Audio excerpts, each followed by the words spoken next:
శ్రీ గురుభ్యో నమ. శ్రీ మహాగణాధిపతి నమ. శ్రీ మహాసరస్వతి నమ. హరి ఓం. శ్రీమాత్రే నమ. ప్రతి మాసం ముందు కూడా మాస ఫలితాలు చెప్పుకునేటువంటిది. ఈ యొక్క మాస ఫలితాల్లో జూలై మాసం యొక్క ఫలితాలు ఏ విధంగా ఉండబోతున్నాయి, అలాగే జూలై మాసం అంటే మనకు ఆషాఢ మాసము, అట్లానే మాసం చివరిలోకి శ్రావణ మాసం ప్రవేశిస్తుంది. ఇటువంటి మహత్తరమైనటువంటి మాసాల్లో కూడా ఆషాఢ మాసం చాలా గొప్పదైందని చెప్పబడింది. ఈ ఆషాఢ మాసంలో ముఖ్యంగా మనకు ప్రత్యేకంగా ఏంటి పండగ అంటే దేవతలకు సూర్యోదయం అయ్యేటువంటి సమయము. దేవతలకు సూర్యోదయం అంటే దక్షిణాయన అంటే రాత్రి సమయం, దేవతలకి రాత్రి సమయం అయ్యేటువంటి సమయం.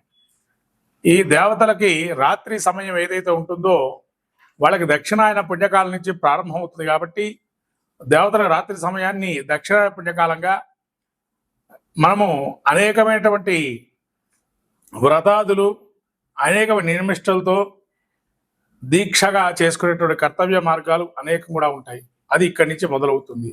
అట్లనే తొలి ఏకాదశి అని మానవులకి ఉండేటువంటి ప్రధాన పండగ, మొదటి పండగ తొలి ఏకాదశిగా చెప్పబడింది. ఈ తొలి ఏకాదశి అనేటువంటిది మనము దేవతల్లో విష్ణుమూర్తికి ప్రత్యేకంగా ఈ ఏకాదశి ఉపవాసాలు ఎవరైతే ఉంటారో ఈ ఏకాదశి నుంచి పాటిస్తూ ఉంటారు. కాబట్టి తొలి ఏకాదశి నుంచి ప్రారంభమయ్యేటువంటి దాన్ని ప్రత్యేకంగా తీసుకొని ద్వాదశ అంటే మనం ఉన్నటువంటి 12 మాసాలు కూడా ఏకాదశి ఉపవాసం మొదలు పెడతారు, ఉపవాసాలు ఉండడం. అటువంటి మహత్తరమైనది ఆషాఢ మాసంలో వస్తున్నాయి తొలి ఏకాదశిని. అట్లానే దక్షిణాయన పుణ్యకాలము, అలానే మనకు శని వక్రగమనం కూడా నడుస్తుంది. 13వ తారీఖు నుంచి జూలై వక్రగమనంలో వస్తున్నారు. ఇటువంటి మహత్తరమైనటువంటితో పాటు ఇంకా ప్రాంతీయ ఆచారాలను బట్టి కొంత జాతర కావచ్చు, అట్లనే తిరునాళ్ళను కావచ్చు, రకరకాల గ్రామదేవత ఉత్సవాలు కావచ్చు, ఇవన్నీ కూడా ఆషాఢ మాసంలో ప్రత్యేకంగా జరుగుతాయి. అందులోనూ మనకు శక్తి స్వరూపాలని ఆరాధన ఎక్కువగా చేస్తాం ఆషాఢ మాసంలో. ఈ ఆషాఢ మాసంలో శక్తి ఆరాధన చాలా విశేషంగా చెప్పబడింది. కాబట్టి అంటే గ్రామదేవత సంరక్షించబడుతుంది. మనల్ని మన ప్రజలు కానీ మనం ఉండేటువంటి పొలిమేర వరకు కూడా గ్రామ రక్షణగా అమ్మవారు ఉంటుంది. కాబట్టి అటువంటి అమ్మవారికి ప్రత్యేకంగా ఆషాఢ మాసంలో బోనాలు చేస్తాం. ఇక్కడ ఈ బోనాలను గ్రామదేవత ఉత్సవాన్ని తిరునాళ్ళు జాతర అని రకరకాల పేర్లతో పిలుస్తూ ఉంటారు. ఇటువంటి ఉత్సవానికి ఆషాఢ మాసంగా పేరు. ఈ ఆషాఢ మాసంలో ఎవరెవరు ఏం చేయాలి, ద్వాదశ రాశుల వారి యొక్క పరిస్థితి ఏ విధంగా ఉంది, వాళ్ళ యొక్క గ్రహస్థితి ఏ విధంగా ఉంటుంది అనేది మనం చెప్పుకునే ప్రయత్నం చేద్దాం. మొదటిగా ద్వాదశ రాశుల్లో ఆషాఢ మాసంలో చేయదగినటువంటి సూచన ఏంటంటే ఏం చేయాలంటే మరి ఆషాఢ మాసంలో అంటే ఏదైనా శక్తి కొలది వస్త్రదానం చేస్తే కనుక చాలా విశేషంగా చెప్పబడుతుంది. అట్లానే వస్త్రదానంతో పాటు ఏదైనా ప్రతిమా దానం, అందులో వ్యాస పౌర్ణిమ కూడా ఉంది, గురు పౌర్ణిమ అంటారు. అటువంటి గురు పౌర్ణిమ, వ్యాస పౌర్ణిమ తర్వాత ఇటువంటి మహత్తరమైన రోజులు ఉన్నాయి. గురువు ఆరాధనకి కూడా మనకు ఈ టీచర్స్ డే అని కాకుండా గురు పౌర్ణిమ అని గురువు యొక్క ఉత్సవానికి తెలియజేసేటువంటి ప్రతీకగా చెప్పబడింది. అని గురు పౌర్ణిమ కూడా చాలా ముఖ్యమైనది. ఇటువంటి మహత్తర రోజులు ఈ ఆషాఢ మాసంలోనే అవన్నీ కూడా మనం జరుపుకొని దేవీ దేవత అనుగ్రహాన్ని పొందుదాము. ద్వాదశ రాశుల్లో జూలై మాసం ఆషాఢ మాసంలో మన ఫలితాలకు వచ్చినట్లయితే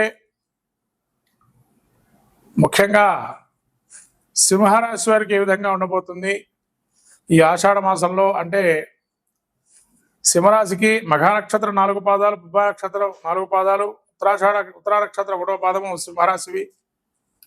ఈ గ్రహస్థితి చూసినట్టయితే జన్మస్థానంలో కుజకేతువులు, సప్తమంలో రాహు వక్రగమనంతో, అష్టమంలో ఈ యొక్క శని వక్రగమనంతో, అలానే శుక్రుడు 10వ స్థానం, ఏకాదశంలో రవి గురుడు, ద్వాదశంలో బుధుడు.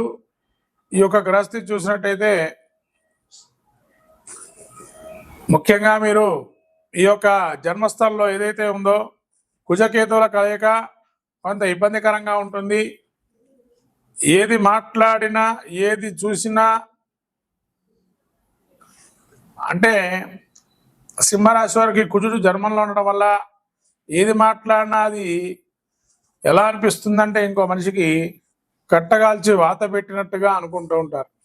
మాట్లాడే తీరు అటువంటిగా విధానంగా ఉండడం అని.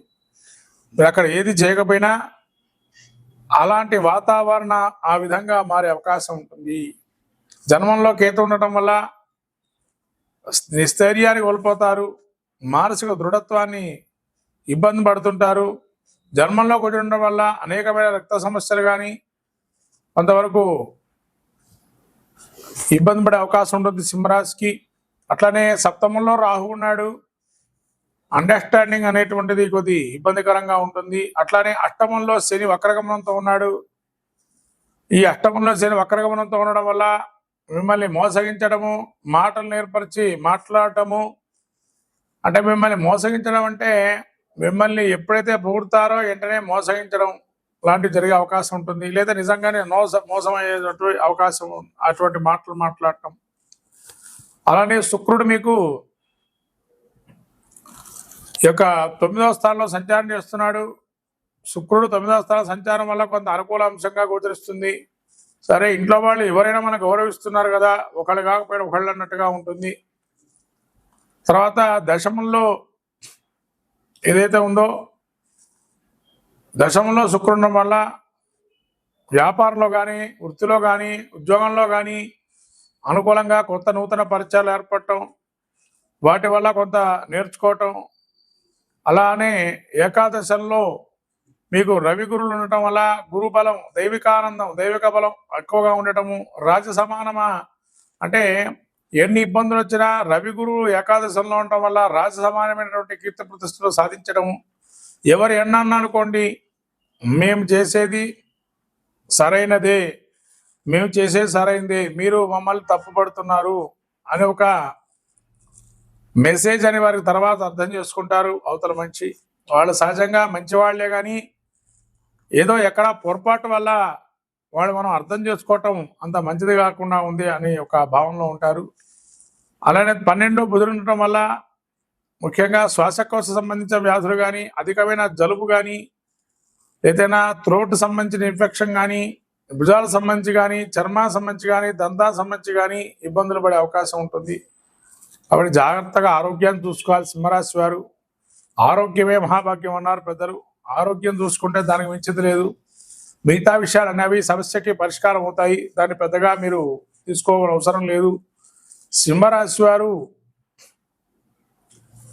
ముఖ్యంగా సుబ్రహ్మణ్య స్వామి ఆరాధన కానీ, అట్లానే వెంకటేశ్వర స్వామి దర్శనం చేసుకోవటం కానీ ప్రతినిత్యం కూడా అలా మంచి ఫలితాలు ఉంటాయి ఈ యొక్క సింహరాశి వారికి.